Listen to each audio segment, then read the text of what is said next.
Yes Rammohan, CPI ML new democracy, Buttaigudem మండలంలో భాషా రంపలరాజు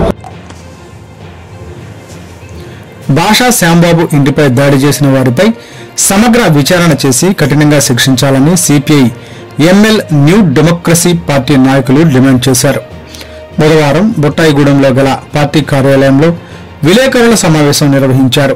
ఈ సందర్భంగా ఆ పార్టీ నాయకులు సరియం రామ్మోహన్, కారం రాఘవలు మాట్లాడుతూ అక్టోబర్ 25వ తేదీన నెంబర్ ప్లేట్ లేని కారులో డ్రైవర్తో 4 దుండగులు కృష్ణాపురంలో ఉన్న శ్యాంబాబు ఇంటిపై దాడి చేసి ఇంటిలో ఉన్న వాళ్ల అమ్మ వెంకయ్యమ్మను బెదిరిస్తూ భయభ్రాంతులకు గురి చేస్తూ శ్యాంబాబు ఎక్కడ అతన్ని చంపేస్తామని ఇంటి లోపల ఇంటి చుట్టుప్రక్కల సోదా చేసి ఇంటిలో లేడని తెలుసుకుని వెళ్లిపోయారని అన్నారు. ఇలాంటి హత్య దాడులు మా పార్టీ సభ్యుల పట్ల గాని, సానుభూతి పరులపైన గాని, ప్రజా సంఘాల నాయకులపై గాని జరిగితే మా ప్రజలు తగిన బుద్ధి చెబుతారని, ప్రజలు ఆగ్రహానికి గురికాక తప్పదని హెచ్చరించారు. ఈ సమావేశంలో ధర్మల సురేష్, ఈపిచర్ల భూషణం, తగరం బాబురావు, భాషా శ్యాంబాబు, భాషా వెంకాయమ్మ, వేమ్లూరి వెంకటలక్ష్మి, భాషా సౌజన్య, నిట్టా పుల్లయ్య, అనంతలక్ష్మి, రాజేష్, ముకుంద తదితరులు పాల్గొన్నారు.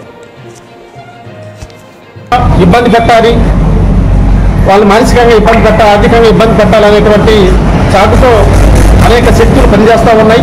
ఇప్పుడు కొత్తగా ఈ పోలవరం నిర్వసితుల ప్యాకేజీ వచ్చిన తర్వాత దాంట్లో 30 ఎకరాలని కరటం నారాయణరావు గారి ఫ్యామిలీ ప్యాకేజీలో పెట్టడం జరిగింది. అది తెలుసుకున్న శ్యాంబాబు తను అభ్యంతరం పెట్టి ఆఫ్ చేయడం జరిగింది. అప్పటికే అవి ముందుకు వెళ్ళట్లేదని చెప్పి మరి ఆ కరటం వాళ్ళు ఒక ప్రోత్సాహంతో కిరాయి రౌడీలు వీళ్ళ ఇంటి మీద దాడికి వచ్చారా లేకుంటే ఆ భూమి మీద 3 సంవత్సరాల నుంచి వేరే పార్టీ పేరు చెప్పుకుంటూ కొంతమంది బయట వ్యక్తులు కూడా అక్కడ మరిగూడెం గ్రామంలో గిరిజనులతో ఏడగి వాళ్ళని ఇబ్బంది పడతా ఉన్నారు. వాళ్ళ ప్రమేయం ఉందా తెలియదు కానీ ఈ శ్యాంబాబు ఇంటి మీద దాడి చేయడం జరిగింది. ఆ రోజు శ్యాంబాబు ఇంట్లో లేకపోవడం వల్ల ప్రమాదం తప్పింది, లేకుంటే హత్య చేసేవాళ్ళు. ఏదేమైనప్పటికీ హత్య దాడులు అనేటువంటివి చాలా ప్రమాదం, దుర్మార్గం. అట్లాంటి పరిస్థితులు ఇవాళ మన ఏజెన్సీలోకి వచ్చాయి. గతంలో కూడా ఈ ప్యాకేజీ కారణంగా అనేక హత్యలు జరిగాయి. వాటికి సాక్ష్యాలు లేకపోవడం వల్ల అన్నీ కూడా మాఫీ అయ్యాయి. కానీ ప్రజలకు మాత్రం ఈ ప్యాకేజీలో కారణమే హత్యలు జరిగినాయి అని చెప్పి పెద్ద ఎత్తున ప్రచారం జరిగింది. కానీ సాక్ష్యాలు లేకపోవడం వల్ల మాఫీ అయ్యాయి. ఆ విధంగానే భాషా శ్యాంబాబు మీద కూడా ఒక కిరాయి ముఠాతో హత్య చేయించడానికి ఎవరో ప్రయత్నం చేస్తా ఉన్నారు. అట్లాంటి ప్రయత్నం చేసి ఇలా భాషా శ్యాంబాబు విషయంలో కానీ, అలాగే మా పార్టీకి సంబంధించినటువంటి వ్యక్తుల మీద కానీ, నాయకత్వం మీద కానీ, ప్రజా సంఘాల నాయకుల మీద కానీ ఏదన్నా దాడి జరిగితే మా పార్టీలో ఉన్నటువంటి ప్రజల యొక్క ఆగ్రహానికి గురవడం జరుగుతుంది. పార్టీ ప్రజలు చూస్తూ ఊరుకోరని చెప్పి మేము హెచ్చరిస్తా ఉన్నాం. భాషా శ్యాంబాబు మీద 12 అవుతుంది. తెల్లవారు రోడ్డు మీద ముగ్గురు వ్యక్తులు లోనికి పరిగెత్తుకు వచ్చారు. భాషా శ్యాంబాబు ఉన్నాడని అడిగారు. మీరు ఎవరైనా అడిగితే మేము శ్యాంబాబుతో కోర్టు విషయం మాట్లాడుతూ వచ్చామన్నారండి.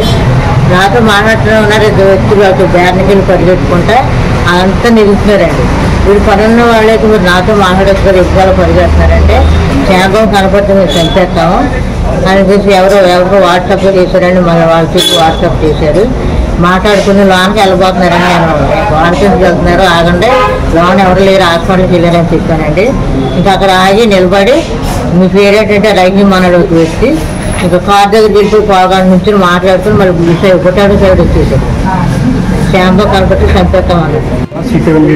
జిల్లా కమిషన్ గత నెలలో 25వ తారీఖున ఎవరైతే శ్యామన్నారో అతని మీద హత్యా ప్రయత్నానికి కొంతమంది దుందుడుకు ప్రయత్నం చేశారు. దాన్ని మా సిపిఐ పార్టీ తీవ్రంగా ఖండిస్తుంది. అటువంటి చర్యలకి ఎవరైనా ప్రోత్సహించినా లేదా దానికి పాల్పడ్డ మా లీడర్ పార్టీ ప్రజల తరఫున వాళ్ళకి తగిన బుద్ధి చెప్తామని ఈ సందర్భంగా తెలియజేస్తాం.